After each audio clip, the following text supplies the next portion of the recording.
सुबह के 9:30 बज चुके हैं और हम पहुंच चुके हैं तिल्दा विकास खंड के अलदा ग्राम क्षेत्र में। और यहाँ पे आने का मुख्य कारण क्या है, कल यानी 22 जून 2026 के दिन पूर्व मुख्यमंत्री भूपेश बघेल ने तिल्दा थाना क्षेत्र के सामने, तिल्दा थाने के सामने घेराव किया था। बहुत सारे गांव वाले उनके साथ जुड़े थे। अलदा से कुछ आए थे, कुछ गुलगुल से आए थे, कुछ तिल्दा से थे, कुछ देवरी से थे, क्योंकि वहां पर एक मामला चल रहा है जिसके अंदर में एनओसी को लेकर धांधली हुई है, धोखाधड़ी हुई है, ऐसा लोगों का कहना है। और उन सब को लेकर एक नामजद व्यक्ति के विरुद्ध, यानी कि वहां का जो सरपंच है, जिनका नाम बताया जा रहा था दिव्या वर्मा, उनको लेकर एफआईआर दर्ज करने की बात चल रही थी। तो कल एफआईआर दर्ज कराने के लिए 5 घंटे तक पूर्व मुख्यमंत्री को लोगों के साथ, पूरे गांव वालों के साथ धूप और गर्मी में बैठना पड़ा, तब जाके एफआईआर दर्ज हुई।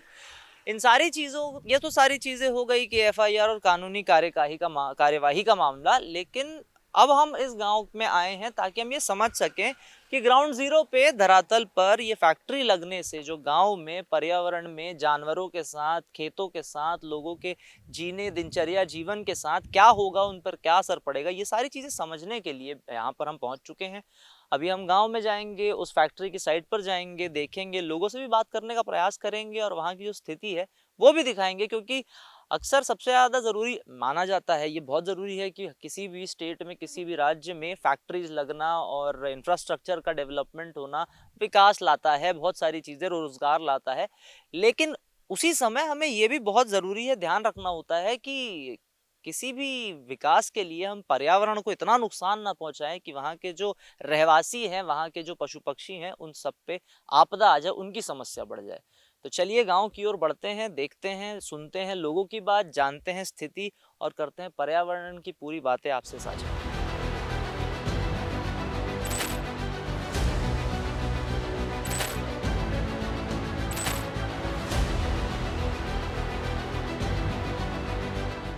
अब फाइनली हम हल्दा के उस क्षेत्र में, उस जगह पे पहुंच चुके हैं जिसको लेकर कल पूरा का पूरा समीकरण खड़ा हुआ था और पूरा जो मामला उठा था। ये जो जमीन है जिसको लेकर लगातार गांव वालों पे विभिन्न प्रकार की समस्याएं आने के खतरे बने हुए हैं। जो पीछे आप देख सकते हैं, ये जो खेत है, 1 2 3, ये 3 खेत पार करने के बाद जो एक आपको समतल सी जमीन दिख रही है, जिसे यहाँ पे आम लोग भाटा भी कहते हैं यहाँ की लोकल लैंग्वेज में, उस पूरी जमीन के साथ कहानी ऐसी है कि उस जगह प्लांट आने की बात हो रही है और उसी जमीन पे अतिक्रमण की बातें हुई, एनओसी में धोखाधड़ी हुई। और ये सारी चीजों के होने के बाद आज हम यहाँ पर खड़े हैं। तो हम ये आप लोगों को दिखाना चाहते हैं कि ये जो प्लांट आने की बात है, ये बेसिकली गांव से कितने ज्यादा करीब है। और सबसे अजीब बात यह है, सबसे अजब बात यह है कि अगर यहाँ पर गांव के इतने करीब प्लांट आता है तो गांव में बहुत सारी जो चीजें होती है, जैसे कि यहाँ पे आप हायर सेकेंडरी स्कूल देख सकते हैं पीछे में हमारे, जस्ट हमारे इस, यहाँ से मैं ऊपर चढ़ता हूँ और आपको थोड़ा सा व्यू दिखाता हूँ कि ये जो पीछे आप देख पाएंगे, ये एक तालाब है। ये इस गांव का मुख्य तालाब है और इस गांव के मुख्य तालाब की वजह से ही गांव वालों को पानी की सारी जो चीज जरूरत होती है वो यहाँ से पूर्ति होती है। मवेशियों को पीने का पानी यहाँ से मिलता है, खेतों को जोतने का, खेतों में डालने के लिए पानी की जरूरत होती है, जमीनी स्तर पे पानी का लेवल बना रहना चाहिए। ये सारी चीज़ों का जो ध्यान रखा जाता है वो इस तालाब के माध्यम से किया जाता है। यहाँ पर एक नहर थी, पीछे से एक नहर आती है, उसके बाद ये तालाब भरा था। और अब ये तालाब, क्योंकि गर्मियों में तालाब सूखता ही है, और अब अगर इतना कम पानी होने के बावजूद जब प्लांट लगेगा तो क्या प्लांट वाले पानी का इस्तेमाल नहीं करेंगे? प्लांट वाले भी पानी का इस्तेमाल करेंगे और इतना प्रदूषण होगा। क्योंकि स्पॉन्ज आयरन की फैक्ट्री अगर कहीं पर भी लगती है तो हम सब जानते हैं कि इस देश में सबसे ज़्यादा प्रदूषण मचाने वाली जो प्लांट्स होते हैं वो स्पॉन्ज आयरन के होते हैं। बहुत ही माइक्रो डस्ट पार्टिकल्स होते हैं, आयरन के पार्टिकल्स होते हैं, जो कि हमारे लंग्स में, हमारे ऑर्गन्स में जाके उन्हें डैमेज भी करते हैं।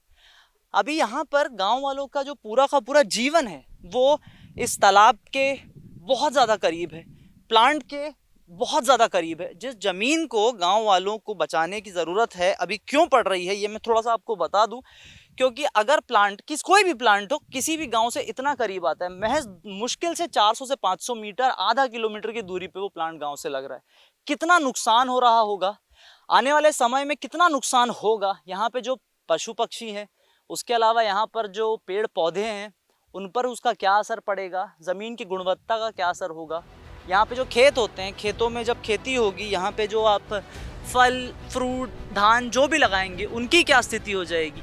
ये सारी चीज़ें सोचने की है। और देखिए, हम और आप शहर में बैठते हैं, शहरी लोगों की तरह अपने अपने अपार्टमेंट में सुकूनमय जीवन जीते हैं। लेकिन सबसे ज़्यादा ज़रूरी ये है कि ये जो अन्नदाता होता है ना, किसान जो होता है, ये अक्सर गाँव में रहता है, बसता है, जीता है और इन्हीं की वजह से बड़े बड़े शहरों में, बड़े बड़ी जगहों में लगातार लोगों का पेट भर रहा होता है। लेकिन अगर उसी किसान के करीब में औद्योगिकरण के नाम पर और विकास के नाम पर ऐसी चीज़ें लगा दी जाएं, फैक्ट्रियां लगा दी जाएं, तो उसमें से निकलने वाला जो प्रदूषण होता है, वो प्रदूषण क्या स्थिति बना देता है उन गांव वालों की, उन गांव की।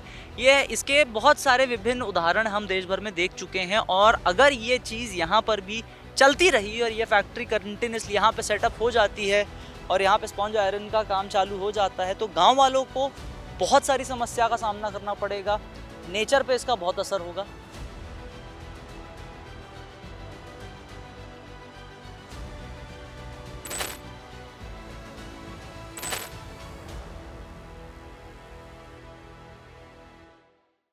फैक्ट्री के लिए प्रस्तावित जमीन स्कूल से 300 मीटर दूरी पर है और गांव के खेत से लगा हुआ है।